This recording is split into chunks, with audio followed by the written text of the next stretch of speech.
But continuing on with socialisation from page 33 of the textbook, at the bottom of the page, starting at Goffman.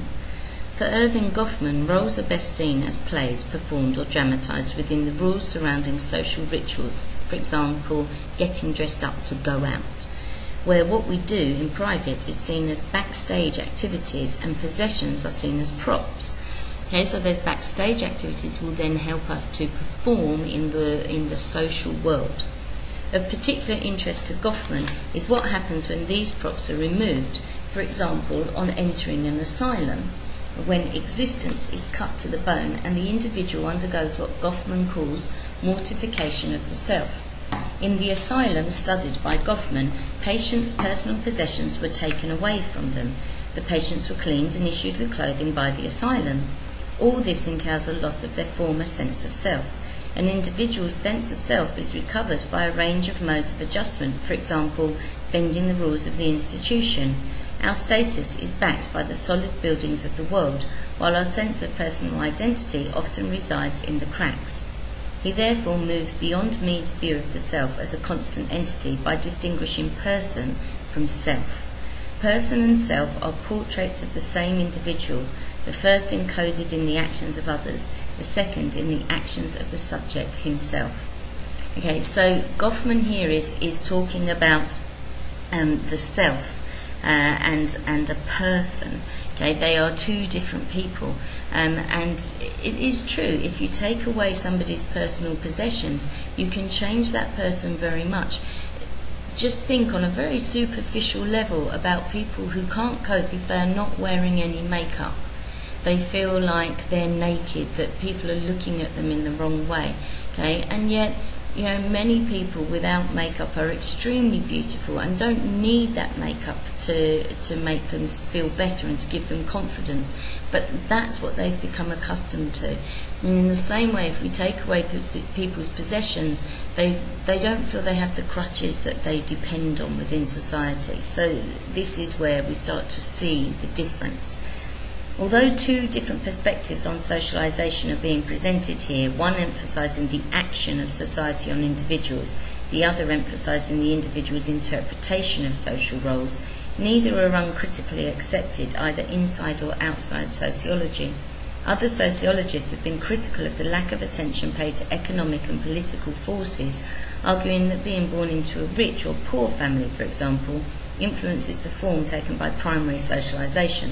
Psychologists, following Freud, question whether sociologists, in denying the importance of nature, limit their view of a process as complex as the acquisition of a human social identity.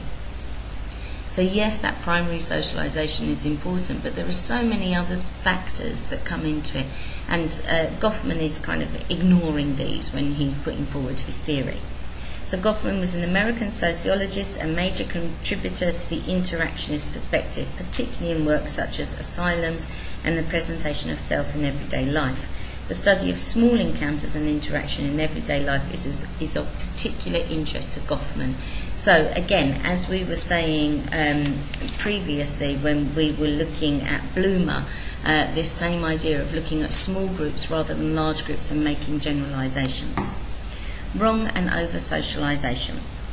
In what has become an important and influential essay, Dennis Wrong takes issue with what he believes has become the over-socialised concept of man in modern sociology. In using the term over-socialisation, Wrong is highlighting what he believes is sociology's inability to take into account the emotional or affective aspects of people's lives. Socialised individuals cannot be seen simply as roles in the system. The internalisation of norms is not analogous to the programming of a computer, with humans dehumanised into an input-output model. There is no necessary reason to suppose that individuals will automatically play the roles assigned to them or will internalise them to the same degree. They can become overburdened by the weight of role prescriptions. Wrong holds that psychology, Freudian psychology in particular, has important lessons for sociology. Okay, so here Wrong is saying what we were talking about earlier, this idea that, okay, so a human may know that they have to do these certain things to fit into a role, but actually that can become too much for them, and it can become an overload on them, and they can't cope with all the things that they're expected to do, and we see this all the time. And so he says that actually sociologists need to look to Freud particularly to understand this. So again, here's our link to psychology. So here comes Freud. Psychology has been much concerned with the problems of innate behaviour in its debates about the relative importance of nature and nurture. Freud was less concerned with innate behaviour, that's inside you, but he did aim to analyse forms of unconscious conditioning. Freud chose to use the German word Trieb rather than instinct to denote what he saw as psychological drives and desires rather than biological instincts. Okay, so biologically we may have things in us that make us do things. So, for example, if someone flicks something towards your face, instinctively we blink. Okay, but here he is saying, no, there's more to it than that. So, and these are our psychological drives. Freud saw an individual's psyche as being in a state of conflict between their ego, the conscious reality, testing self, their id, instincts and unconscious, perhaps repressed life, and their superego, the values internalised from parents and the wider society. What we know of someone is only their ego. Internalisation of values is not synonymous with conformity. Hence, as Wrong states, to Freud, it is precisely the man with the strictest superego, he who has most thoroughly internalised and conformed to the norms of his society, who is most racked with guilt and anxiety.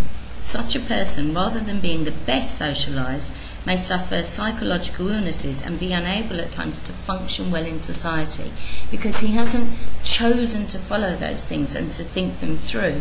He is just conforming and doing the things that he has to, almost like a robot. Okay, and therefore he starts having psychological problems because he may start to have this internalized argument where he's thinking, I don't want to do this, but I have to do this because that's what's expected of me. So Sigmund Freud was a practicing physician, specialist in the treatment of nervous diseases and founder of psychoanalysis. Freud developed the concept of the unconscious. According to this, motives and ideas unavailable to the conscious mind originating in childhood play a major part in the life of the adult. And it's like having this little voice on your shoulder saying to you, don't do that. Okay, and it's something that you've learned in childhood and it stops you from doing things when you are an adult, and we have to understand where that comes from to move forward. It would also be a mistake to believe that because an individual has taken on a role, they have therefore been socialised into it, that they have internalised the role. It is important to distinguish between socialisation and social control, where the latter refers to situations where individuals have no choice but to play their role. The ethnomethodologist Harold Garfinkel criticises ways of looking at people as cultural dopes, as if they simply play roles given to them. The interactive process of socialisation is missing, as is the possibility of people individually or collectively rejecting their roles. As Bloomer argues, the common repetitive behaviour of people in such situations should not mislead the student into believing that no process of interpretation is in play. Furthermore, this type of sociological thought rarely recognises or treats human societies as composed of individuals who have selves.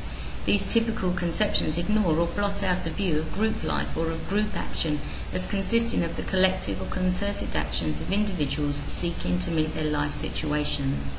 This moves the emphasis away from seeing people as harmoniously socialised into the world. And we all know that even when we are within a group of people who we get on well with, that sometimes we will fall out, that we'll disagree with each other over things. But that's a way of learning new ideas and developing our thought processes. Okay, and so both Garfinkel and Mead are saying, hold on a minute, just because people are following a role or doing something particular within society, it doesn't mean they haven't thought about it.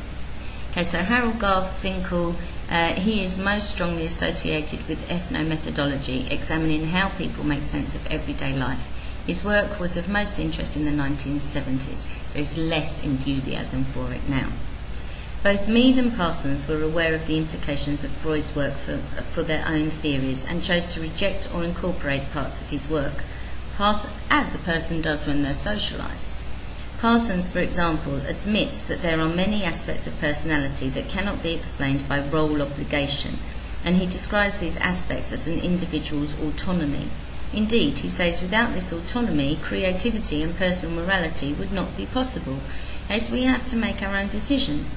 In order to understand how individuals come to develop the need dispositions that enable the social system to function, Parsons employed Freud's concept of the superego. This concept, he argues, is equivalent to Durkheim's notion of the constraining role of moral norms. Okay, so, does the constraint come from society and what you should do, or the constraint come from what you learnt from your parents when you were young? But at the end of the day, we know that we do rebel against those constraints if, as we get older, we don't actually think those are viable for our lives. The similarity between these two ideas, he says, from two quite distinct and independent starting points, deserves to be ranked as one of the truly fundamental landmarks of the development of modern social science, although the problem of conflict within an individual's psyche is still left unresolved. But then those conflicts will come in various forms, so that becomes difficult to generalise. Girth and Mills. The problems with Mead's account of secondary socialisation and the generalised other were taken up by Hans Girth and C. Wright Mills.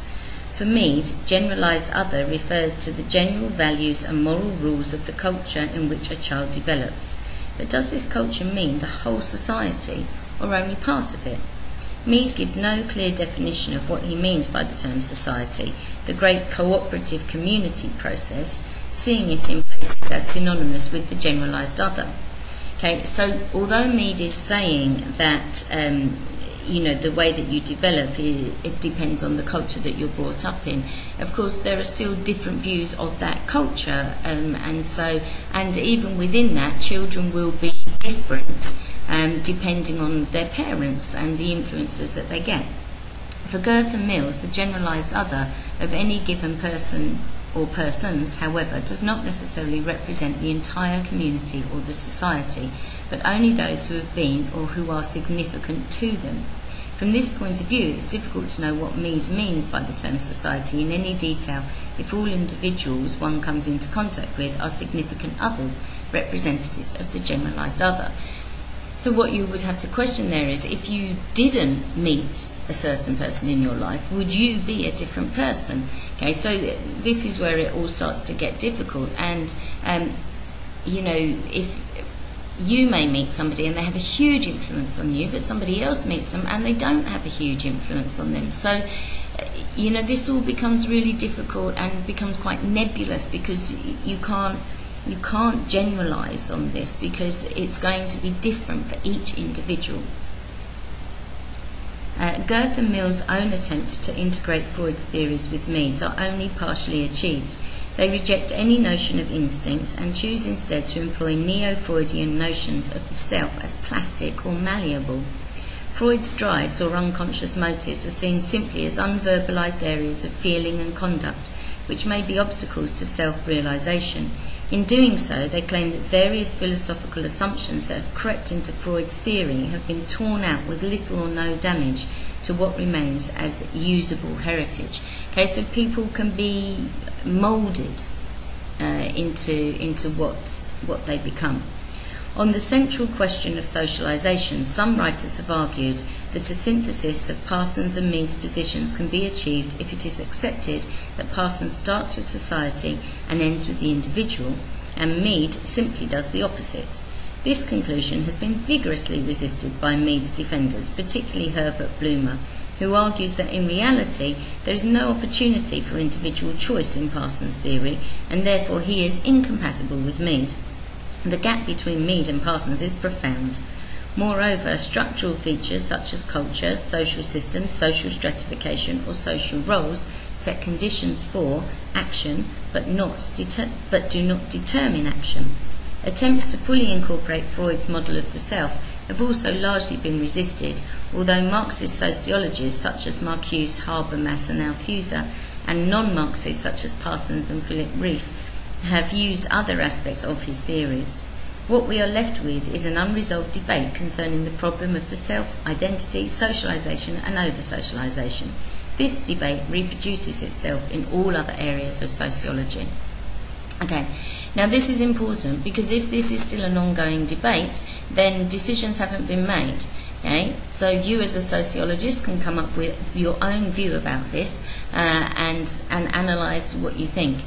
It's really interesting that, you know, they're talking about socialisation and saying this is of import, that's of import, but then they're taking all these different views and then they turn around and say, well, we'll take a bit from this and a bit from that. And surely that's what every person does as they go through the process of socialisation.